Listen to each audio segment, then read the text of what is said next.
wallahi billahi muslima ta'eera amantani samanu baattani jechuudha inna yoon irraan fadhee dhugaa maal jedhee gara kan kooti durii sanatti sin jala aasaa koo fuudhee sokkee na of galchaa adeemsa keessa ammoo dubachaa deemnutti jechuudha naana barsiifadhaa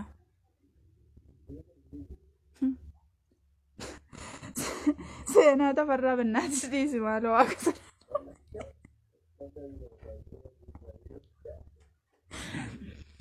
seenaa tafarraa zalaa ba'i wallahi sirrii koodha yeroo hedduu walteellee nagaafachaa turte seenushaa innaa musliima ta'eera kanan ta'es immoo dhiiraa fedhee miti ittamanee jaalladhee natti toleennaanidhaan amanticha kanan fudhadhee jechuudha namni fudhadhu jedhee natti lallabee miti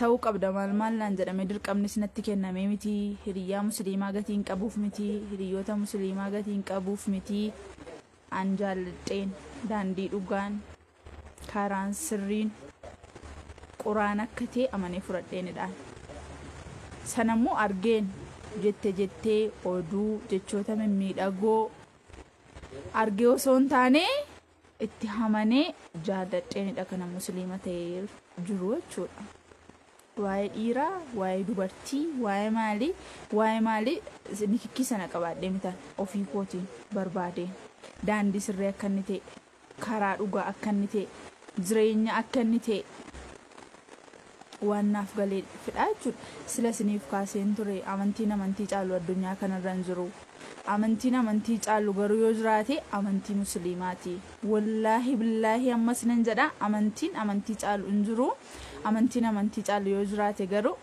amantii musliimaadha morma kiyyan kenna kanaaf jechuudha akkamittiin warroota jedhaniif immoo yaa gadi fageessaan yoon iyyuu jedhe malee badaa nama saddoollee hin danda'u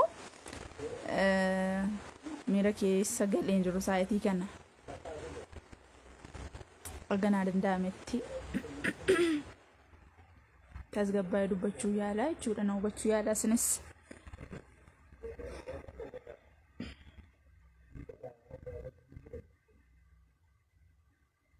addunyaa kanarra waggaa 20 wayiidha kan dachee kanarra jiraadhe jechuudha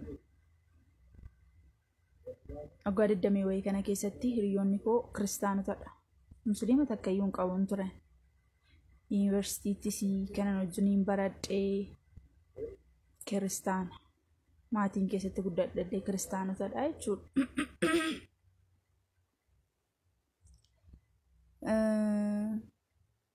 musliimannis hin jiru biyyaan keessatti guddadhee keessatti jechuudha gura hamaa dubbadhee noolee hamaa dubbachuu musliima taa'ee nama hamatu argeen beeku musliima guyyaatti 9 jilgeenfatu argeen beeku musliima ani rabbiin jaalladha jedhee guyyaatti 20 jilgeenfatu argeen beeku garuu musliima nama hamatu immoo argeen beeku garuu musliima obboleessa isaa hamatu obboleessa isaa cabsu waan nama ajaa'ibee nama hin dhiisne dhiyoo kana nama guddaa wayii tokko wajjin deemna baay'ee nama guddaa jechuudha dhugaan isiniif hima isa dhugaa gooftaatiin wallaahi yoon isiniin jedhee nu ashoofaa jirti nu sakkasaa jirti ibsituun jettanii yaaddu gatii ta'eef isa dhugaa gooftaan isinitti hima galgala sa'aatii 4-5 namni kun jechuudha namni wajjin deemu kun nama gaardiidhaan deemudha musliima nama guddaa jechuudha ebeluudha osoo kee jedhee isinitti mee isin amansiisuu nama hin dandeenyedha dhimmoo if mana isaa deemnee raaydiin galla mana keenyatti jennaa yaani isin geessa jedhee nu fuudhee gaafa karaa walakkaa geenyu dubartoota musliimaa dhaabbatanii taaksii eeggatan argee namni guddaan kun jechuudha halkan naannoo sa'aatii 5 fi sa'aatii 4 keessadha namni kuni ofii isaatiin konkolaataa isaa dhaabee dubartoota musliimaa dhaabbatanii taaksii eegaa jiran dukkana keessa dhaabbachaa jiranii konkolaataa isaatti fuudhee eessa deemtu jennaan bakka akkasii jennaan liiftii kennee fi jara sana buusee darbee namni guddaan kun jechuudha sababa maalii akka ta'e beektu sababa jarri musliima ta'aniif ofii garuu musliimadha namni funi jechuudha. Namni guddaa ani isinitti himaa jiru kun argitanii musliimni jaalalaaf kabaja akkasii oliif qaba. Ati musliima taatee jennaan musliima tokko biratti ati kabaja guddaa qabda. Ati obboleessa isaati, ati dhiiga isaati. Sii galeera qarshii qofa baasee sii kenna kiisii isaati osoo hin taane lubbuu isaa agasii kennutti siif gatii kaffala obboleessi kee musliimaa tokko. Inni kan keenyaa maal walii godha? Raajiin ebelu inni kan kooti sirriidha. Raajiin inni kan ebelu sobadha. Guyyaatti 99 jilbeenfata si hamachaa oola. Gaariin tokko sammuusaa keessaan jiru. Gaarii tokko tun obboleessa isaaf godhuun argitu. An kiristaanaan pheenxeedha jedha. Sagalee Yesuusii sitti waama. Guyyaatti maqaa Yesuusii 50 baasee sitti kadhata sitti kakataa. Sharriif tonkolii. Pheenxee obboleessa isaa harka qabu argitee beektaa? TikTok irra bee maayikii qabatee tuunni halaakuu malee. Agartee beektaa? Yesuus birrii kiisitti sii guutuu osoo jedhu malee kiisii isaati qarshii qabuun nama ta'e jedhee son obboleessa isaa gargaaruu agartee beektaa? Sharranyoota, miqqanyoota, tonkolanyoota, goomattuuwwan. Dhugaan naaf galeessa kan ani intala musliimaati. Lafa dhugaan jiru, lafa nagaan jiru, lafa waliif dhaabbachuun jiru, lafa waliif dubbachuun jiru, lafa harka wal qabuun jiru, gurraacha, adii, gabaabaa, dheeraa osoo hin jedhin uummata musliimaa uummata waliif dhaabbatudha. Uummata qe'ee walitti ijaaruudha. Waan nama dhibu jechuudha. Ayyaana keenya jedhu soggaaraadha sin jedhu. Inni ayyaanessu yeroo baay'ee warruma Pirootestaantii kana tolu taalee gadu taalee ayyaanessa ayyaana kanas jechuudha. Ollaasaa dhabeef kennuu miti osoo kadhataan tokko mana Pirootestaantii hanqaaqee biddeen duwwaa gogaa tokko naaf kenni jedhee sareef gadi baasee kenna yookiin boolla qotee keessa buusa malee uummati kiristaanaa tokko hiyyeessa tokko beelan baasu. Ani garuu uummati musliimaa osoo ollaa isaatii rakkatee jiru mana keessaa nyaatee bulu argee hin beeku. Ragaa qabatamaa waliin siif haasaa sittan hima.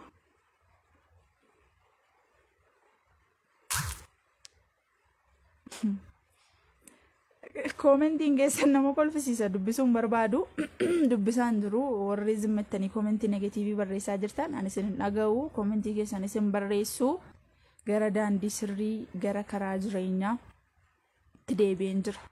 Innis an intala musliimaati. Guyyaa irraa booddee an musliimadha jechuudha. Danuunan kolfisiisin. Nama lisiniin jechuun barbaade Rabbi jaalala ijoollee musliimaaf kenne isiniif kenna. Darbee immoo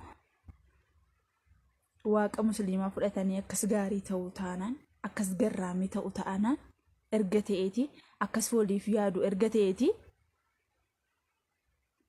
isiniyyuu musliima ta'uuf boodatti hin deebiina. Musliima ta'anii quraanatti amanaa. Wallaahi quraanatti amanaa. Quraanni daandii sirriidha. Quraanatti amanaa.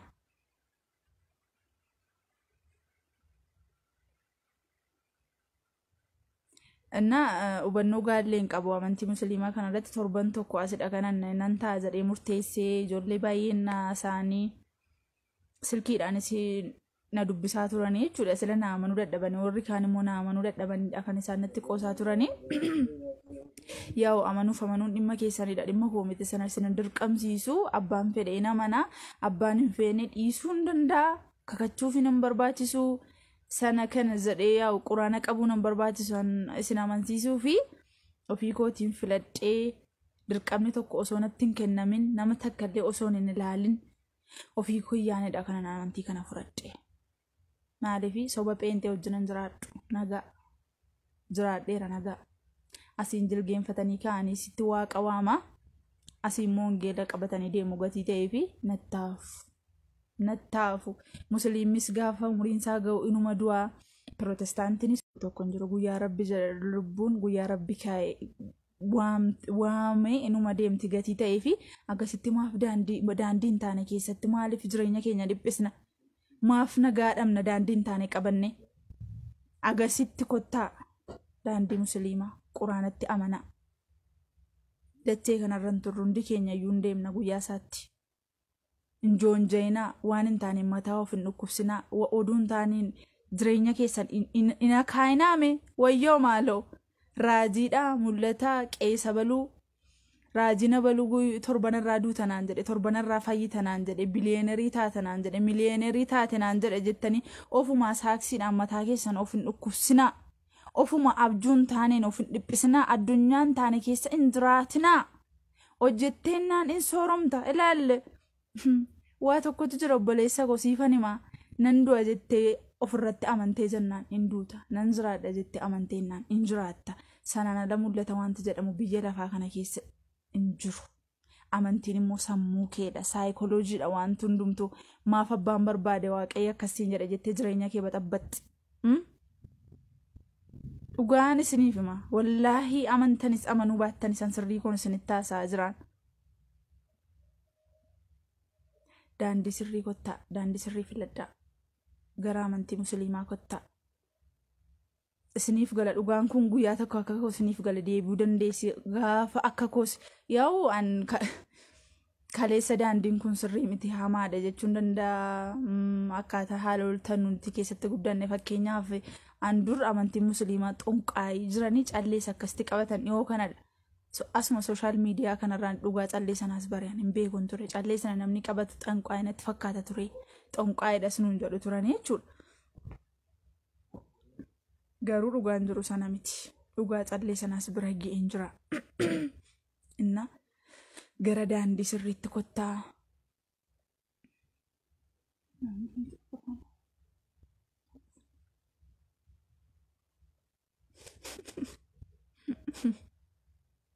akkam bareeddabsitu rabbi waan ofii jaallattu si haa kennu amiin aydarko ulfaadhu galatoom obboleessa kiyya na masirran deebi'aa wanti gara biraan jiraatee miti namni gara musliimaa kottu naan jedhee na kadhatee miti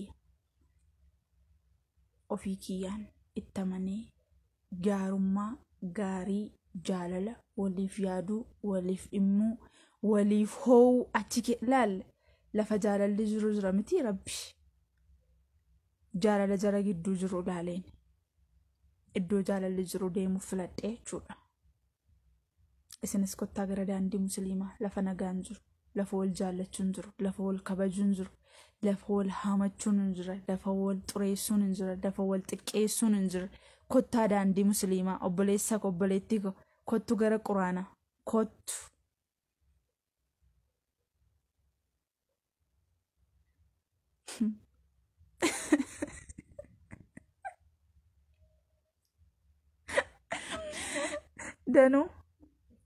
Danuu daamtoo please nan kolfisiisanii haasaa koo namni nama nu sila dhugaa softinaan jedhan gatii ta'ee fi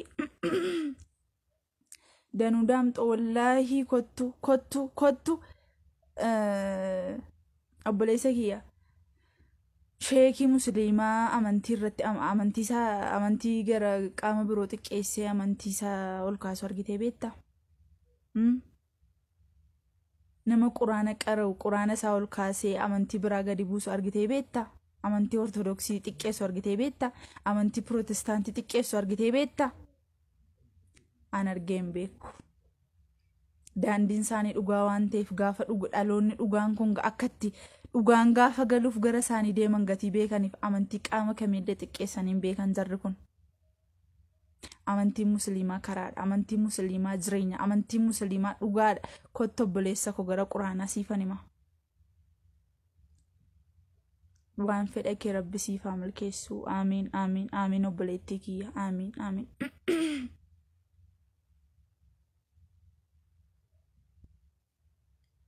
ana qoosaa fi dhugaan keenya dhibaa yaa'u amma sirran deebi'aa amanuu dhiisuun dhimma mataa keessanidha quraana isiniif qabachuun naquu yookiin aan matsaaf quddusii isiniif hin qabadhu isin amansiisuu fi ittamanii jaalladhee filadhee ofii kootiinidha kana musliima ta'e barbaadeen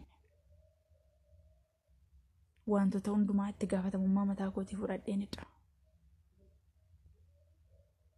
Meenan du'aaf koon ilaalaa gaafanne amantii sana keessa amantii sana dhiisuu kootii fi hinduutattiin jedhe waaqayyoon duutan nan kaasa jedheera waaqayyo jedhanii har'a raajuun isaaniiyyuu nafu jilgeenfatanii jedhee warra amantiin suni yaa'u sakkasuun immoo mala isaaniidha.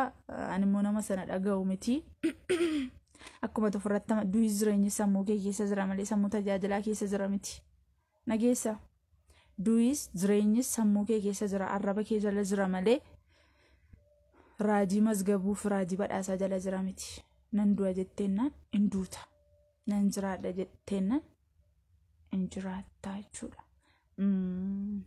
Seenaa kanallee sirriitti yaadadhu xiqqoo amman yaadadhe irraa siniifan qoodaa jechuudha. Kitaaba wayitee tokkorraan dubbisee mana hidhaa namticha umurii guutuutti murteeffame tokkotu jira. Sana booddee hidhamee jira namtichi kun.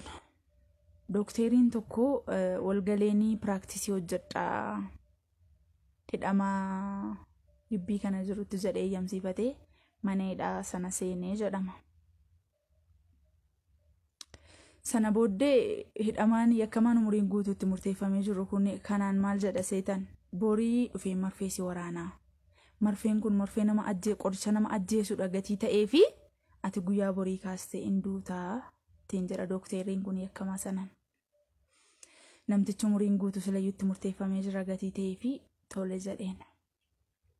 Gaafa guyyaa lamaffaasaa sa'aatii beellama isaatii eegee dookteriin kun qoricha fudhatee dhaqee osoo hin taane bishaan marfee isaatti naqatee deemee yakkamaa kana waraane. Battaluma dookteriin yakkamaa sana waraanuun namtichi sun hin du'een. Garuu namtichi qoricha waraane osoo hin taane bishaanidha kan inni waraane. Maaliif du'e beektu namtichi gatii qorichaan waraanameef osoo hin taane marziin gatii marfee sanaan waraane osoo hin taane saayikoo du'e. Sigaleeraa Oromoo. Osoo saayikoo keetus jiraachisa addunyaa kanarra.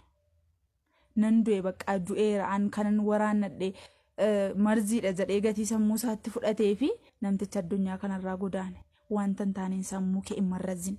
Wanta hin taaneen nan du'eera jettee ofitti hin fudhatin.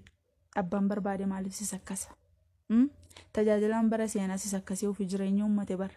Ofii du'a sirratti dabsee jiraachaa jira bara. Birrii keetiin qabbatee qawwatee jiraachaa jira bara. Aga yoomitti shawwadamta maal taate? Ofirratti dammaqee kottu gara daandii musliimaa, kottu gara quraanaa, kottuun siin jedhe. Garuu dhugaansaa gaafa sii galuun dhufta. Si kadhachuu nan barbaachisu. Anuu kaleessa addunyaa sana keessan ture ta'uu mala. Yeroon gaafa ga'u jaaladhee osoo hin taane dirqamee gara daandii sirrii dhufeera. Eeyyama nama tokko fedha qaama kamii?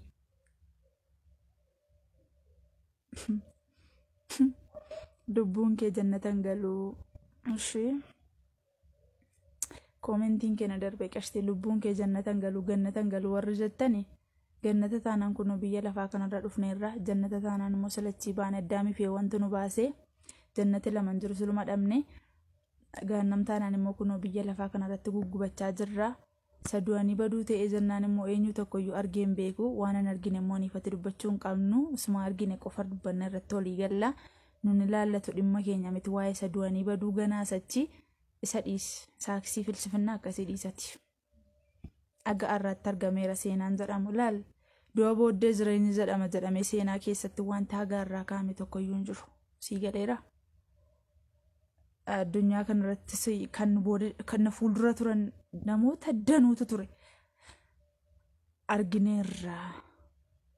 An dhaqee argeera nama seenaati jedhee nama qaamaan bee'aa seenuu amansiise garuu akka har'aatti hin argine namoota nus akkasan. Eenyu tokko immoo afaan minyeeffatee jechoota mimmiidhagoo dubbatee an du'een kee yoo siin jedhe aniifati namanna dhaloota akkasiidha. Gatii sana ta'ee fi waan hin taaneen sammuu koo waan marrazuuf hin qabu. Wanta argeen beennes argeera jedhee wanta argameen beennes jira jedhee wanta jireenya koo amma cuuf hin qabu. Yaa obboleessa kiyya yaa obboleettii kiyya kottu daandii quraana. Wallaahi siifan hima kottu gara musliimaa.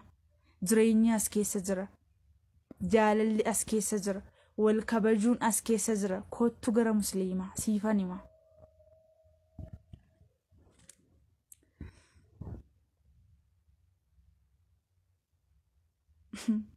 ibsi no ibstu Allahu akbar Allahu akbar jedhee Khalid Haydar Adam siifan bilbila obboleessa kiyya siifan bilbilaan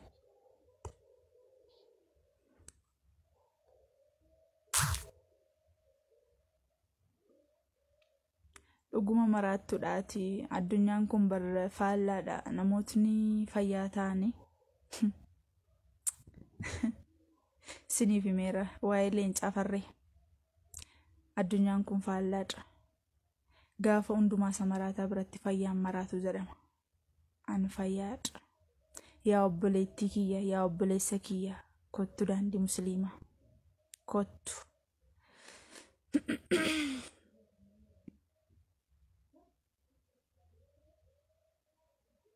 namoonni fedha qabdan na barsiisuu fi kana caalaatti bal'istanii waa'ee quraanaa waa'ee daandii musliimaa na barsiisuuf fedha qabdan isinirraa barachuuf qophooftuudha baay'ee fedhiin koo guddaadha daangeffamaa kan hin taanedha karaa keessan na dubbisuu dandeessu na barsiisuu dandeessu ani isinirraa barachuuf qophooftuudha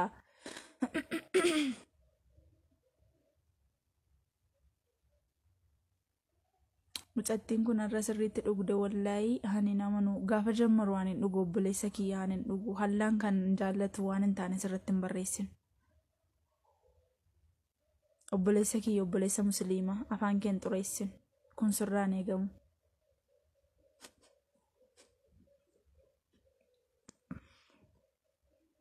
rabbi kana sirratti hin jaallatu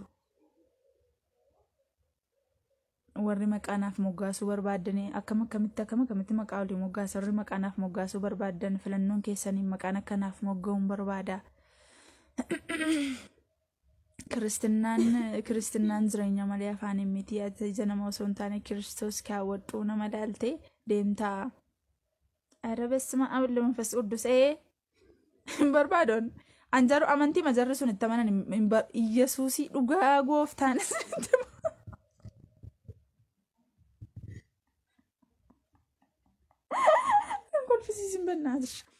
wallahi billahi rabbina tafaradu rabbina hagaafatu amantii jarri sun itti amanan an itti namanu wallahi isiniifima amantii jarri sobduun sun amantii jarri aqaaxaariin sun amantii jarri goomattuun sun amantii jarri toshattuun sun itti amantu abadan itti namanu amantii namaa xureessitee maal jechuu dandeessu dhimma keessan eejjeen nanaasaa nan dubbadha sodaa qaama kamiyyuun qabu sodaa rabbii takkichaarraan kan hafe umurii namaa kan gabaabsuu danda'u rabbi jedhama umurii namaaf dabaluu kan danda'u maqaan isaa rabbi jedhama sanaan addatti ilmi namaa sanni qalladu sanni xabenu dhiisaasan aalsamaa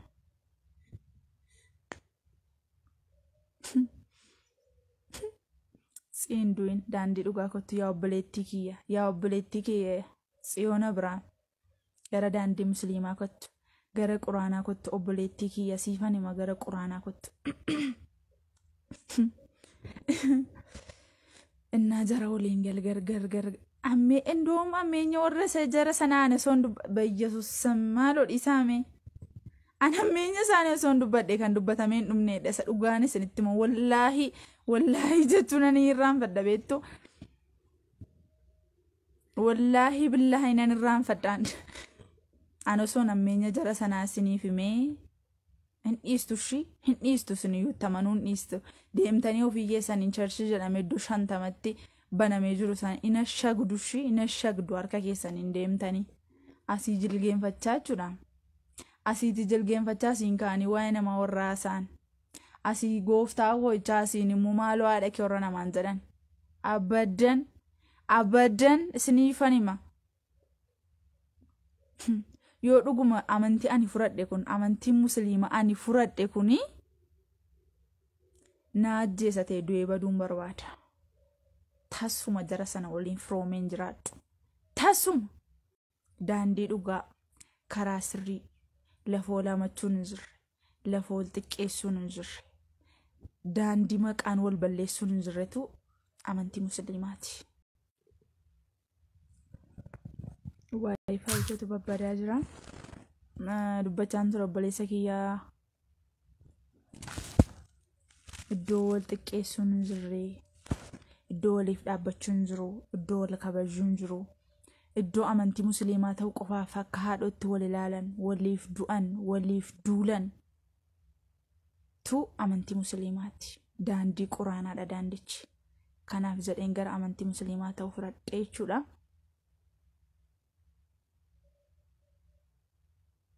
Rabbi dhugaa si haa godhu giiftii koo. Aamiin aamiin obboleessa kiyya. Waayifaayin kiyya babbadaa jirti. Kanarraaf kanan qabu kana fakkaataa gadi fageenyaan obboloonni koo musliimaa dubartoonni dhiironni waa'ee quraanaatti barsiisa gaa qabdan akkana barsiistan hin barbaada. Kana caalaa akka isin amantii keessan na barsiistan nan fedha kiyyadha.